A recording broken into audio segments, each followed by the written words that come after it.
Salut, c'est Landry pour une nouvelle vidéo consacrée à l'univers Marvel et aujourd'hui on va parler d'un personnage qui est le plus fort, je pense, c'est Thor, hein, même si bon, il y a Doctor Strange et il y a Scarlet Witch, mais je pense quand même que Thor reste en haut du panier, même si le Thor que l'on a eu dans Endgame est un peu moins bon, et aussi un peu décevant. Et pour ceux qui l'auraient oublié ou qui ne le savent pas, j'ai sorti une vidéo plus tôt dans la journée en rapport avec la figurine pop de Thor d'Avengers Assemble que je vous présente en vidéo, donc n'hésitez pas à aller cliquer sur le petit i qui se trouve juste ici pour aller voir du coup cette petite vidéo. Et justement aujourd'hui c'est une journée Thor, et c'est pourquoi on parle de Thor aujourd'hui, de savoir quelle pourrait être son implication dans la phase 4. Et je pense qu'on est beaucoup plus sur la fin que sur le début du personnage, et c'est tout à fait légitime puisqu'il est là depuis 2011 et son film solo qui s'appelle donc Thor. Et donc depuis 2011 on a ce personnage qui ne cesse d'évoluer ou de régresser, on a vu le changement de cap entre Avengers Infinity War et Avengers Endgame pour le personnage, et c'est pourquoi je pense que le fait qu'aujourd'hui il ne soit plus forcément lié à Asgard ni à une autre équipe, et qu'il va vraiment se consacrer à son histoire solo, ça va peut-être le changer, il va peut-être un petit peu plus se concentrer sur lui et non pas sur le fait qu'il soit roi, et donc se concentrer sur son véritable pouvoir qui est donc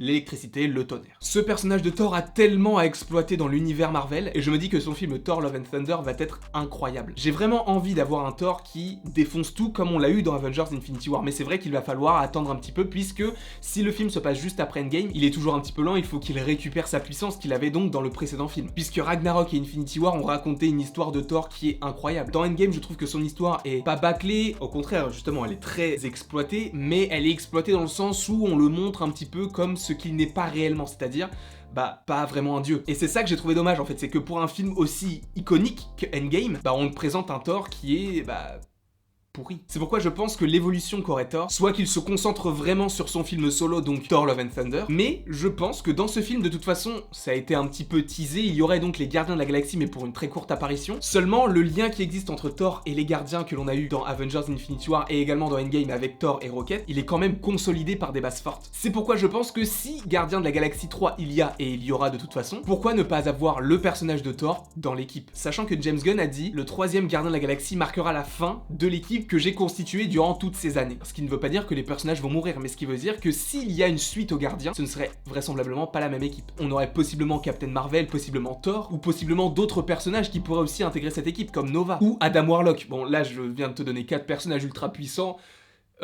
T'imagines, toi, Thor, Nova, Captain Marvel et Adam Warlock, ensemble, ça va être énorme. Quoi qu'il en soit, ce personnage de Thor, je pense qu'il aura une importance capitale pour la phase 4. Pourquoi? Eh bien parce que selon moi, ce film Thor Love and Thunder est directement lié à Doctor Strange in the Multiverse of Madness. Puisque dans le film Thor, on aurait Natalie Portman qui porte le marteau de Thor. Alors je vais faire une vidéo spéciale en rapport avec Natalie Portman qui porterait donc le marteau de Thor, mais donc ça sera pas maintenant. Mais je vais quand même essayer d'apporter quelques détails. Vous connaissez Jane Foster. Est-ce que vous pensez vraiment que dans notre réalité, elle ait le pouvoir de tenir le marteau? Est-ce qu'elle en est digne? Absolument pas. D'ailleurs, même Captain America, qui est le mec le plus parfait au monde, il a quand même attendu avant de pouvoir le soulever. Alors Jane Foster, à mon avis, c'est pas pour maintenant. C'est pourquoi je pense que ce n'est pas la Jane Foster que l'on connaît nous dans le Marvel Cinematic Universe, mais c'est une Jane Foster d'un multiverse que pourrait ouvrir Wanda dans la série WandaVision, mais également dans la série Loki, mais également dans le film Doctor Strange in the Multiverse of Madness. Et donc la Natalie Portman que l'on est dans le film soit une Natalie Portman qui soit digne de porter Mjolnir un petit peu comme dans les comics, mais d'une réalité alternative. Et je pense que du coup cette réalité alternative est d'autant plus soulevée par rapport au fait que dans notre réalité,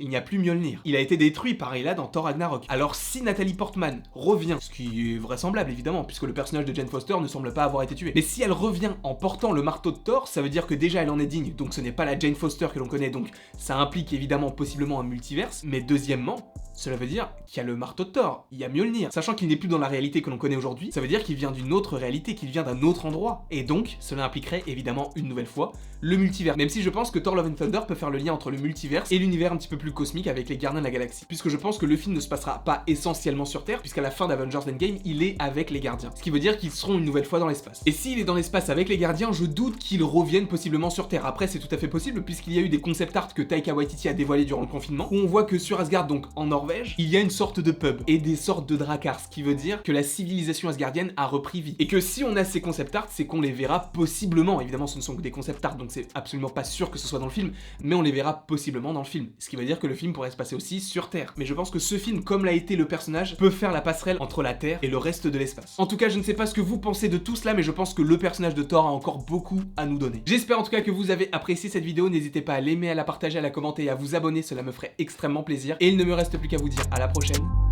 pour la prochaine.